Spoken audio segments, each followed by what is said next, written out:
Hi. Hello. So to start off, can you tell me a little bit about So Percussion and what inspires you as artists? We're a percussion quartet. We do everything from play music that has been written in the past, kind of in a classical canon. We commission a lot of new work for ourselves by other composers, and we make a lot of work on our own creatively and compose music for the group ourselves. And I guess on top of all that, we really love to collaborate with other artists. So whether it's other musicians that we're writing music with, or other types of visual artists, or choreographers, or writers. I think we view ourselves as very omnivorous. We like to do lots of different things. I think that's a little bit about us. Okay. Great, thank you. Though Adam must have thoughts about what we do.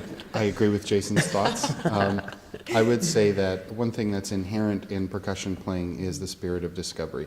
We're almost never playing exactly the same thing twice on different pieces or in different shows.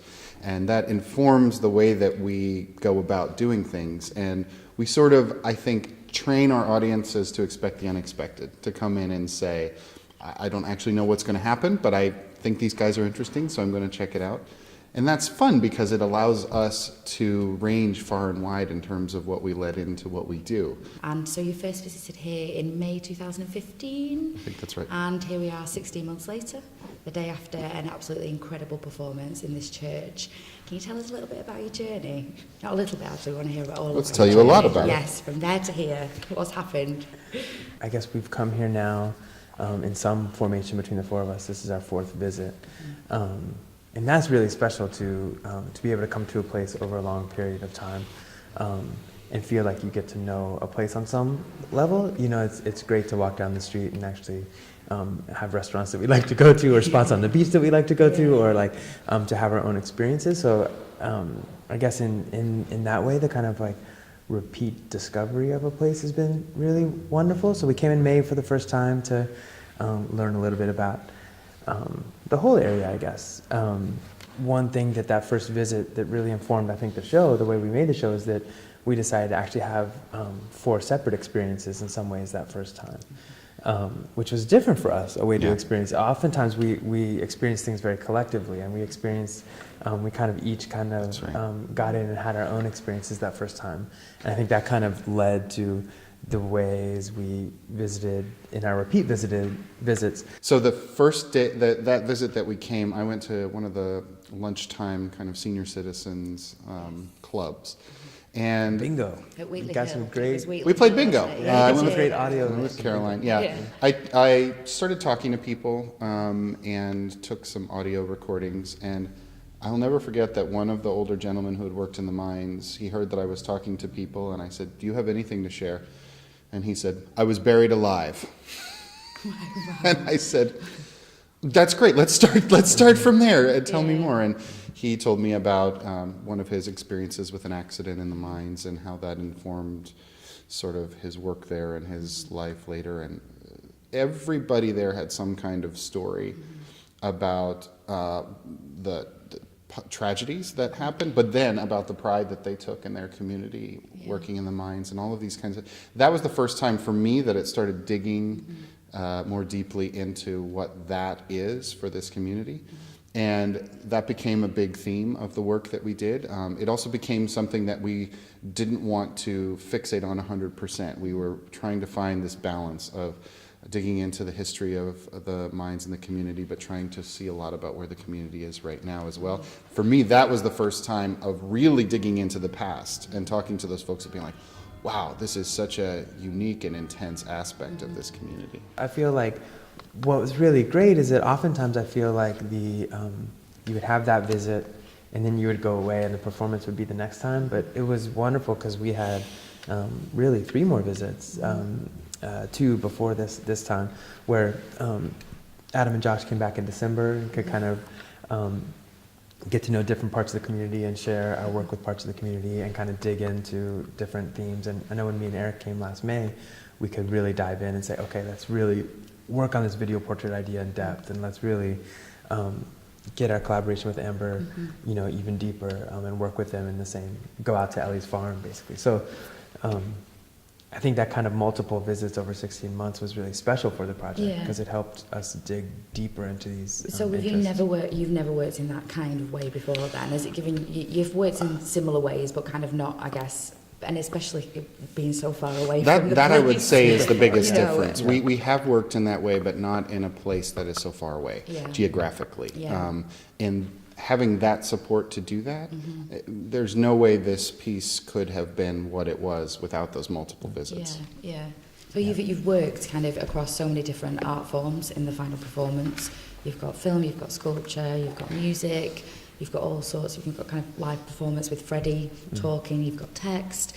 You've got all the different stories from different generations. I mean, really, what you put on last night is such a broad and diverse range of stories from people about the place and about the personal memories from here, about hopes for the future. You crammed so much into It's true. like a 2 hour experience, It's a you know. novel.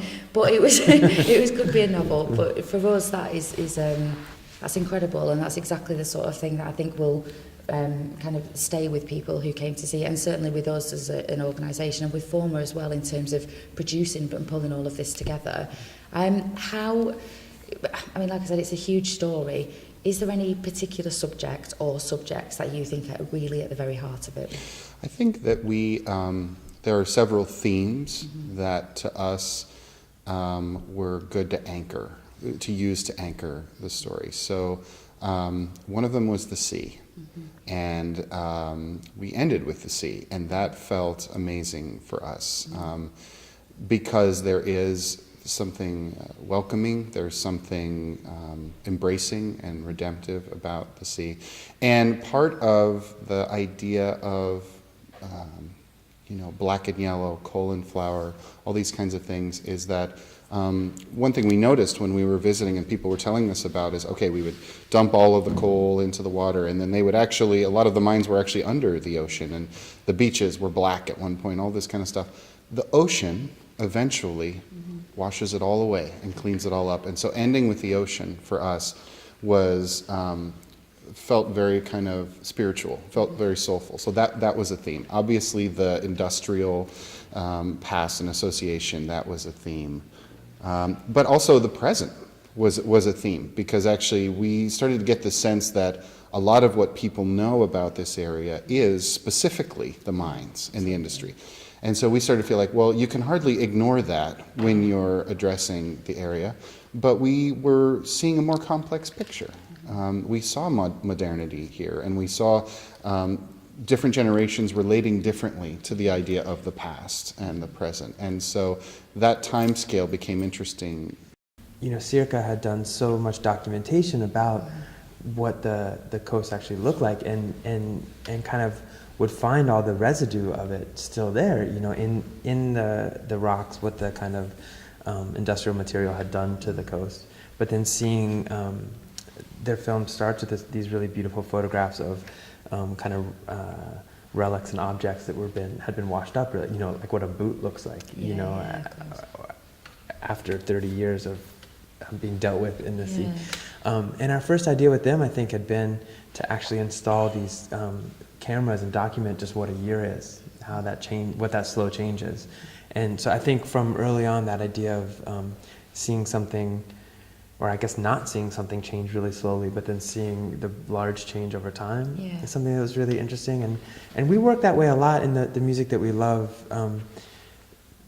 Things happen really slowly. We really love pretty patient music oftentimes. And so that last movement, I think, was a starting point for us.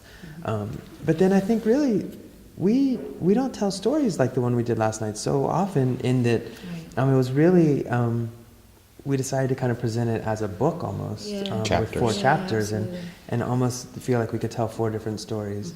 And I think for us, what we were told about an area beforehand, it's just like I was saying when we introduced ourselves. So percussion, it's hard to introduce we don't feel like we're simple. No. So it's hard to just say like, this is what we do, Yeah. and a lot of people know us for, playing a lot of really fun music on objects like, flower pots and, fun objects that you find around, and Yeah. other people know us for these really intense theater performances, right. blah, blah. Yeah, of course. Nothing is simple. And so I feel like what we were told about the area beforehand, and then what you learn about it when you come is that it's a much more complex story. And Absolutely. we just chose 4 stories to tell. I mean, there's There is hundreds so of stories to more. tell. You're right, So you're I think, we kind of viewed the project as, we can only be real and earnest about where we're coming from, and these are 4 stories we felt like we could tell. Yes. And hopefully they relate to where people are coming from, and they can see things about themselves and the area, and about. I think so many of the stories were really global as well, and that's so. Yeah. There's a welcome. sense of timelessness, a sense of scale. For me, the sea glass was one of the most interesting things I encountered here that inspired thinking along those lines, because you can find a lot of things in nature that are formed by nature in that way, right? Like, pearls or diamonds or whatever. And the sea glass was something that very recently was just dumped into the ocean, and then it comes back as these perfect little gems. And you're like, wow, that same process is eternally churning. And no matter what we throw into it, or any past, civilization or whatever throws into it, it kind of sends you back this thing that it forms and that it shapes. And we wanted to tell the human stories of the area, and we also wanted to put them in context of these eternal processes. And that to us started to feel like we were onto something we really liked. Because then it wasn't just a sort of, it wasn't only a story about what was hard about living here. We didn't just want to tell a story about what was hard about living here, because it's not just hard. No human experience is just one thing or another. Is anything about this experience going to change the way you work in future? Oh, sure. Yeah. I mean, I think Jason mentioned earlier, I think one of the biggest breakthroughs for us is gaining more of a foothold and more of a comfort level with telling stories that work in a kind of more or less direct narrative sense. That, what we do as musicians tends to have a kind of abstract nature to it. We put together sort of patterns and musical ideas and make pieces of music out of them. And none of us really started our artistic journey as storytellers in a traditional sense. Yeah. I think Josh has probably gone the furthest in that direction, like with that text piece, and he's gotten very good at that. This was another step in that direction for him, and what he did, I think, was really interesting. He was juxtaposing his remembering of his conversation with Harold and Sylvia with I don't know if we told you, this is the dates that he lists. Yes. From his father's journal, when his father was dying of Lou Gehrig's disease, of ALS. He doesn't mention that in the story. He just puts those dates from that journal next to their story. And he started weaving a kind of a complex narrative within that. That is a more recent thing for us as musicians to tackle, the idea of creating, and also just the idea of using chapters, saying chapter 1, chapter 2. Then we're getting into something that's a little bit more of a literary conceit, and a little bit less where sort of instrumental musicians are originally coming from. This project, I think, moved us further forward down the path of feeling comfortable with telling stories in that way. I really think so. Yeah, I think so too. And you mentioned it last night when we kind of went out to the beach after the show, and we're just kind of celebrating for ourselves. We felt really kind of proud of what we've done. We were really excited about the show, and we were all talking about how I remember having this experience in college, and Adam was talking about it too, where you experience art or music or whatever it is, and you feel like it's working on multiple levels, and you feel like there's a directness to it, and you feel like there's something that you can come back to over and over to keep exploring, and I feel like we tapped into something with this show that was we were able to speak directly, and also I think there's a lot there that you could keep exploring. Yes. I think, oftentimes what I'm interested in writing music is kind of very subtle patterns that are very,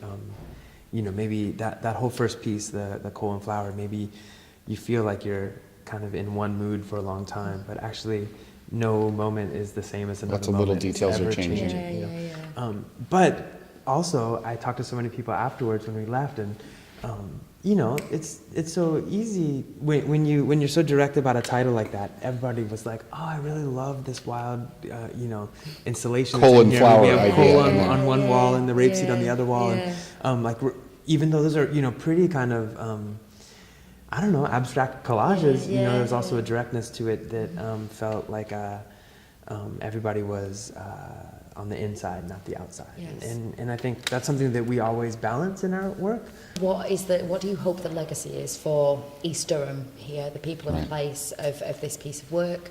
And I guess what's also your hope for the legacy of this work in the future for yourselves? I think I could articulate a hope that we have for the community. The thing Jason was saying earlier about making work that is accessible on multiple levels, right? So people with maybe less exposure or experience to the kind of art that we make still have something that can make an impression on them, still have something that they can have thoughts and ideas about. Somebody, you know, a curator who comes from somewhere else and checks out the show may have, based on their experience, other thoughts and ideas about what they see as well. I think we're very interested in the idea that folks don't feel like art has a kind of cutoff threshold for their access to it. And I think that that's possible and also can be a challenge sometimes, only because when you make art, you tend to have a long kind of history of what got you to a certain point in the experiences and the training and those kinds of things. And so my hope is that I had a number of conversations with people last night who, the impression I got is that they were not people who were frequent consumers of art, the kind of music that we make or the kind of art that we're interested in, that kind of thing. They had plenty to say, and plenty of thoughts and plenty of impressions. And I hope that there were some people at that performance who were like, this is for me, you know? And that might be encouraging to them, right? I tend to be very skeptical of the idea that high art has this kind of ennobling purpose or virtue for everybody. And in previous generations, at least in our country, I can't speak for what things are like in the UK here, there was a sense of a very, I would say a very patronizing kind of way of looking at how, oh, if you just show people great art, it's going to just change their lives. Yeah. It's like, well, what, without any other kind of way of connecting the dots or without any other way of making them feel like they have some skin in the game, as we say, you know, like, and so what are that's where the hard work is, actually, is that, well, where are the possible access points? Where do you connect the dots? And if you believe in this thing, can you approach people in a way that comes more out of enthusiasm than in a sort of kind of class-based or hierarchical way of thinking how I'm going to bring this thing to you? And so that is something that I felt like we got to a place where I was proud of how that process played out here. Yeah.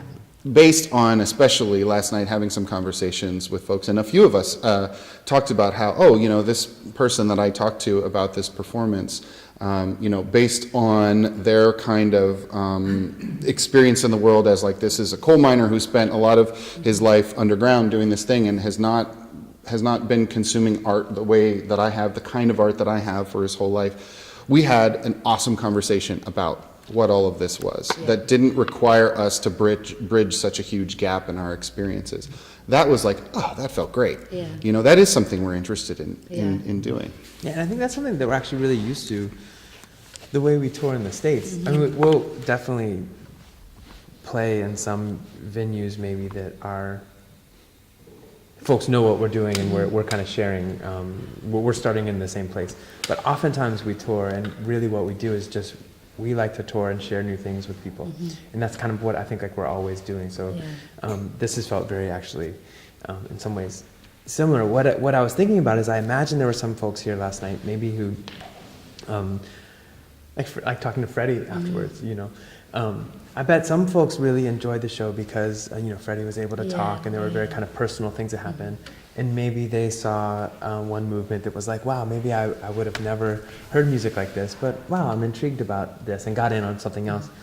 And so I imagine for us, to answer your other question, we would love to tour the work.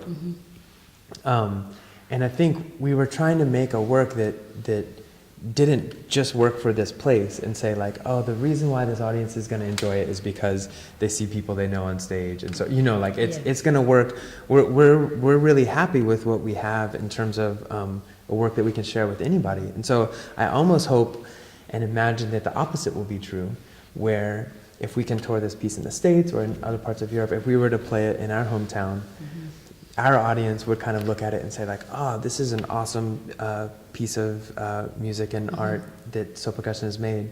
Oh, let me learn more about this place that they're making it about. Almost kind of like getting it from the other side and say like, oh, this last movement is kind of, I hope they'll say this. This is magnificent. The music's so great. No, I understand. Like So makes music like this a lot, where there's layers, and there's this layer happening with this layer, and the way they set up.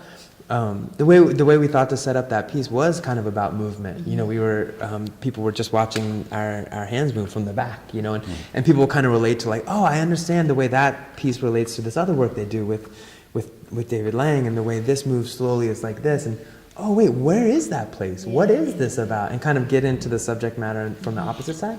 And I think that in the same way that maybe some folks last night had an experience with experimental percussion music that they'd never had, maybe some of our audience will be able to learn about a place from the opposite side. I have to say, though, that Freddie was our ace in the hole. You don't get Freddie everywhere you go. The way that he tells that story, the musicality of the accent and the way that people talk up here, and him being such an embodiment of that, was magnificent. It was like musical gold to have his voice on the track. Because his voice was stretched, wasn't it? Josh had kind of looked at it through the rest of the piece, and that is amazing. The sounds that came out of that, and to think, it makes me feel very proud that you'll be hopefully taking this piece to other places, and people will think more about East Durham and maybe not see just the mining side of things, but it is a massive part of our heritage, as industry is, and there is quite a lot of places in the UK who are still kind of, I guess, in the same position, sort of feel a bit, separate from the rest of the world. Well, I have to say, it also feels kind of, this is a bit of an outsider perspective, it feels kind of subversive and awesome to take his accent and his voice and to make something kind of expansive and beautiful out of it, because I know that the way people talk and the areas that they're from is related to history of socioeconomic status and class and things like that, and to sort of take this accent from this working class area and be like, this is a thing of poetry, the way that this guy talks, feels cool, actually. I'd love to share that with more people. It is really beautiful. And so I guess the last question for me is, what has been your most memorable moment of being here? Most memorable moment of being here. Give me a second. I will tell you, when I was here in November, I repeated this experience this time, but this was the first time. So I'm a real night owl. I can never get up in the morning, but when I travel this way, the jet lag turns me around, and I'm up at like 5 in the morning. And last November when we came here and did that, I was like, all right, I'm going to go for a walk. And I experienced a sunset over the ocean, and behind the it's not a lighthouse, but there's a sort of house up on the cliff, when you go left from where we're staying, and it's just right there. Anyway, and it was I was down on the beach, and the sun was, and I got this amazing picture of the sunrise and stuff, and I was like, I was really blown away by it. I had kind of a spiritual moment. You have very, very special sunrises. Yeah, and I got another one this week too. I was up, but in the summer it's so much earlier. But again, the jet lag. I was up at 4:30. I was like, oh, I'm up at 4:30. The sun's coming up. Okay, and so I experienced that too. Right. This is my most. I'll have a most, but actually the fish and chips I had at Beamish. Beamish is a funny place, and that was they really cook it in serious. the beef lard. That was really serious. amazing. But I think the last time I was here, last May, me and Eric stayed. I wish I remember. I think it was near Black Hall. Yes. And we were able to. We were both running every day when we were there, and you could run kind of through. In May, the rapeseed fields were out again, so we could run through the field, but then get to the coast. And that, to me, there's just something, like, I've never experienced a landscape quite like this, and it was really beautiful. And we could run along the cliffs, kind of above the coast, which was really great, and then back up through the field again. And it's a special thing. It's a special thing. And I think you're leaving us now, which we're really sad about, but do you think you'll kind of always have a place here. Will you come back again? Maybe? Yeah. We'll be back. Well, I got to tell you that last night some of Billy's family was here, and Billy was the young man who we memorialized in the last movement who died when he was 19 in the mine. I had a very intense experience talking to his family because a lot of what they started to talk about were all of these cool things about him that you'd only know if you were close to him, that he loved Lord of the Rings and he would illustrate all the time and draw all the time. And some of the miners who were there with him when that accident happened, they talked about him as really having a good head on his shoulders, being a mature young guy. And there was this sort of constant, they were humanizing him so much in the way that they were talking about him. That will stay with me forever. It really will, because I was happy that his story became part of the story we were telling, and having this personal experience of talking to the people that knew him. That's something that will never leave me, for sure.